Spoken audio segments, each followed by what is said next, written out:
Areas impacted.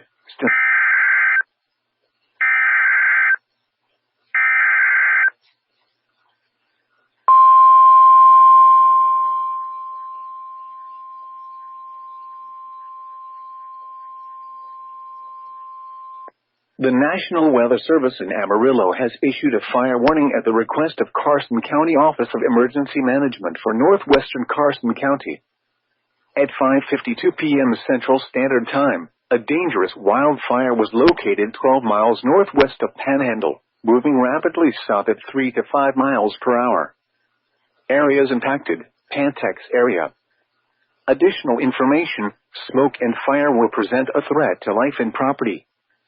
Be prepared to evacuate quickly if requested and follow all safety instructions from local emergency management officials. Do not drive into smoke.